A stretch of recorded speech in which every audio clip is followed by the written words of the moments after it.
Salut la machine et j'espère que tu es au top. Dans cette vidéo, on va traiter le cas du pendule. On va voir d'une part le pendule simple et le pendule élastique, ainsi que les forces et les énergies qui s'appliquent à ces systèmes. Allez, on est parti.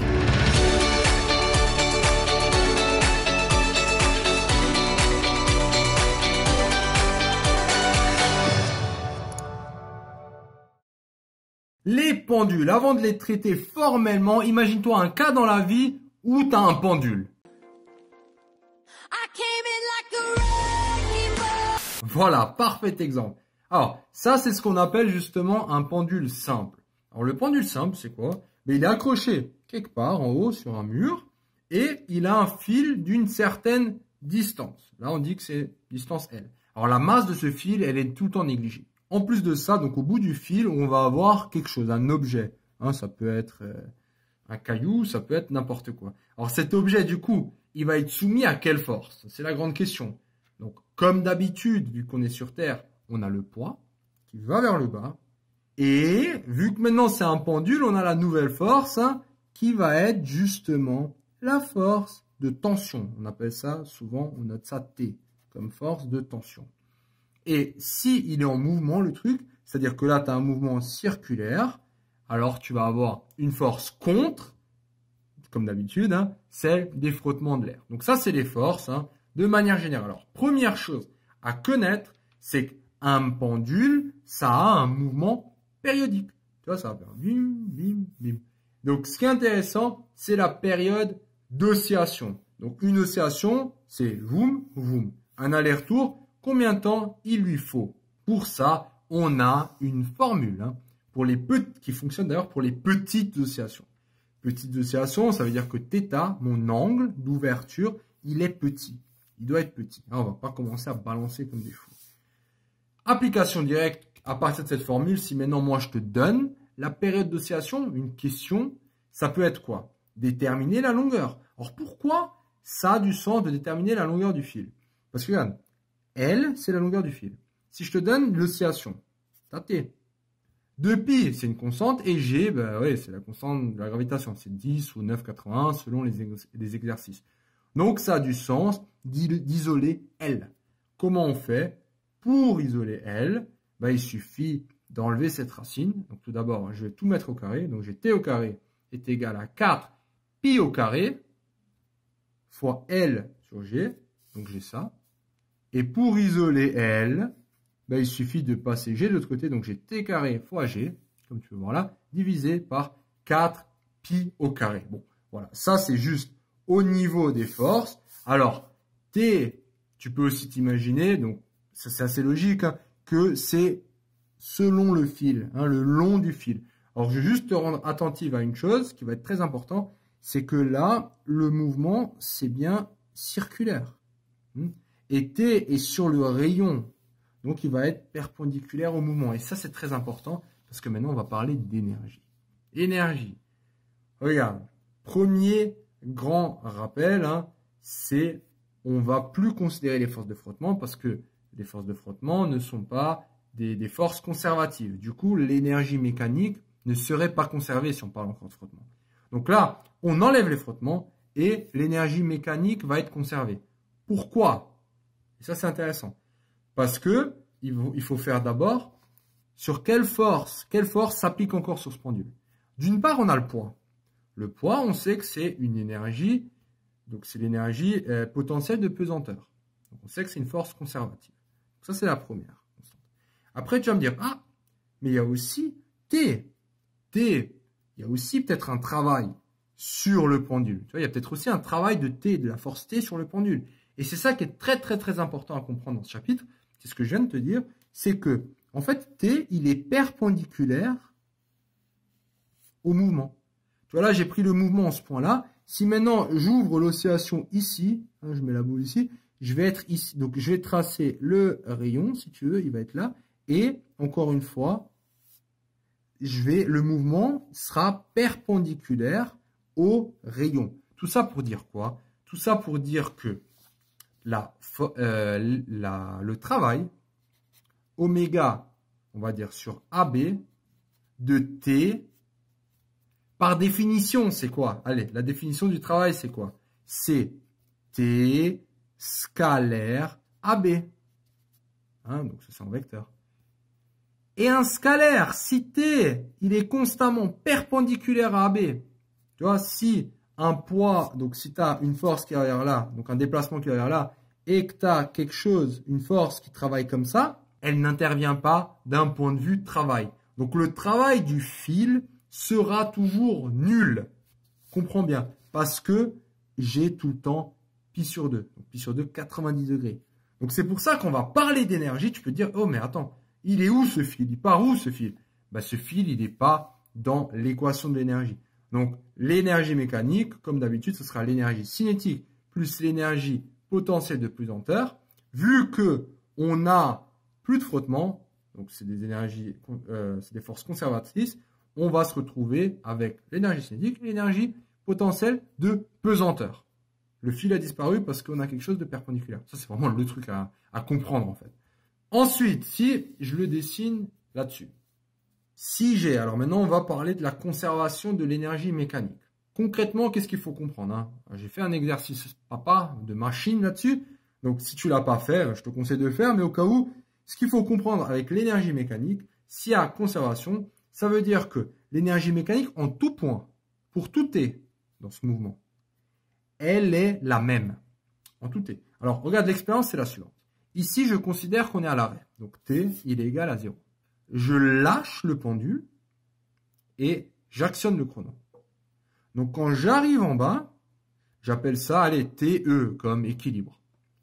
Donc, quand j'arrive en bas, je regarde mon chrono. Ah, tiens, ce que je viens de voir, j'appelle ça TE.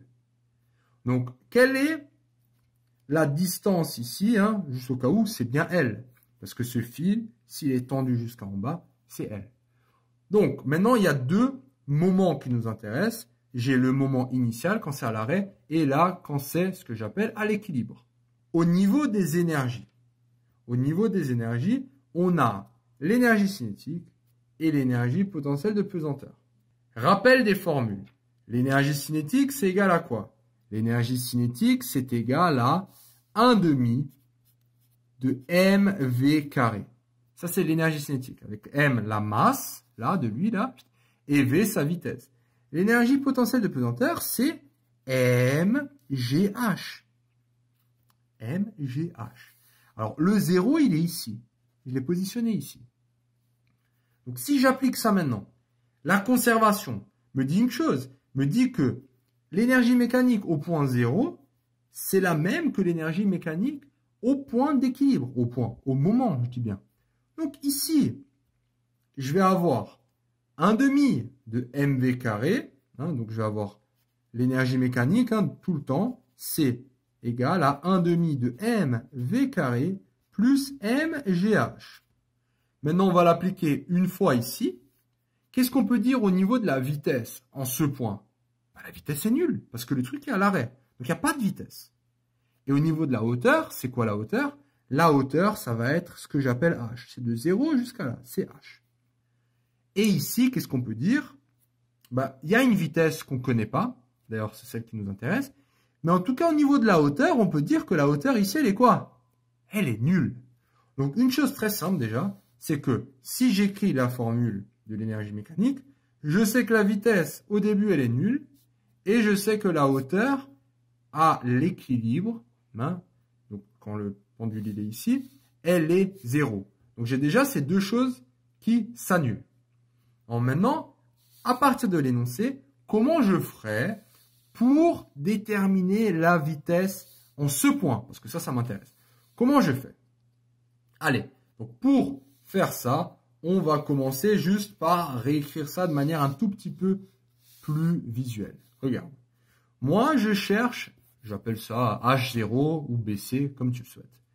Là, j'ai la longueur du fil que je peux retrouver ici. Parce que hein, le fil, il descend là. Donc là, c'est comme s'il était à l'arrêt, le fil là en bas. J'ai aussi une ouverture θ. Alors, regarde. Concrètement, moi, je veux H0. H0, c'est tout L et j'enlève AB. Moi, ce qui m'intéresse, c'est ça. H0. Donc, c'est ça. Donc, L, je connais, hein, littéralement, c'est la longueur du fil. AB, est-ce que je peux pas, tiens, le remplacer peut-être en fonction de θ et de L? Et, rappel de la trigo, hein, K, c'est cosinus de θ, c'est adjacent sur hypoténuse. Donc, cosinus de θ, c'est adjacent, c'est-à-dire AB, sur hypoténuse L. Du coup, AB est égal à quoi? Ben, c'est égal à cosinus fois L. Hein? AB, c'est L fois cosinus θ. Moi, j'ai dit que je veux quoi? Je veux L moins AB. Donc, BC ou H0, comme tu veux, c'est L moins AB. Donc, c'est L moins L cos θ, que voici. Et je peux bien factoriser par L, ce qui fait BC, c'est L 1 moins cos θ. Donc là, j'ai bien trouvé H0. Donc, si je mets ça maintenant en équation, donc si celle-là, je remplace mg H0, 1 demi de MVE au carré. Moi, je cherche MVE au carré. Voici, en remplaçant H0 par ce que je viens de trouver. Hein. Et mon but, maintenant, je te dis, c'est quoi? C'est de m'intéresser à la vitesse. Donc, je vais isoler lui. Donc, je vais enlever, je vais faire x2. Tac, il s'enlève. Hein. Je l'ai déjà mis ici, en fait, le 2. Voilà, il s'enlève. Et je vais diviser par la masse. Si je divise par la masse, donc la masse, elle n'est plus là. Attends. Je divise par la masse et je divise par la masse. Il me reste quoi? Il me reste VE est égal à 2GL, 1 moins cos θ. Et je prends la racine. Et la racine, je prends la racine positive parce qu'une vitesse, c'est quoi? Ben, une vitesse, elle est tout le temps positive. Alors, ce que j'aimerais juste encore que tu comprennes, avant qu'on passe au pendule élastique, c'est que j'ai en fait toujours ce lien entre énergie cinétique et potentielle. Quand l'énergie mécanique est conservée, là, c'est bien conservation. Donc, quand l'énergie, on va dire, potentielle est à son maximum, ici, par exemple, l'énergie cinétique est à son minimum. Hein, c'est bien ce qu'on a vu. C'est au début, avant de lancer le pendule. J'étais à la hauteur maximale, mais j'étais à l'arrêt. Plus le pendule il a été lâché, sa hauteur diminue et sa vitesse augmente. Tu vois? Et jusqu'à arriver au point tout en bas, où j'ai plus de hauteur, j'ai plus de vitesse de l'énergie potentielle. Par contre, ma vitesse, elle est au maximal. Donc ça, si tu veux, c'est vraiment la vitesse maximale. Alors, on va passer très rapidement encore au pendule élastique. Alors, c'est quoi le pendule élastique? Alors, c'est juste un autre type de pendule, sauf que cette fois-ci, on a un ressort. Le ressort de raideur K. Donc là, c'est s'il est à l'équilibre. Là, c'est si je tire en arrière. Et là, c'est si je pousse en avant. Ce qui est important au niveau de la force, juste à comprendre, hein, c'est même pas forcément essentiel, c'est que cette force, il y a un moins. C'est moins Kx. X, ça va être le déplacement par rapport à l'origine. Alors, ce qui est important, ce moins, c'est que cette force, elle va toujours aller contre le mouvement. Si tu pousses en avant, le pendule, il va pousser en arrière. Si tu tires en arrière, il va pousser en avant. Donc là, toujours contre le mouvement. Au niveau de l'énergie, cette fois-ci, on voit bien que la force, elle est comme ça.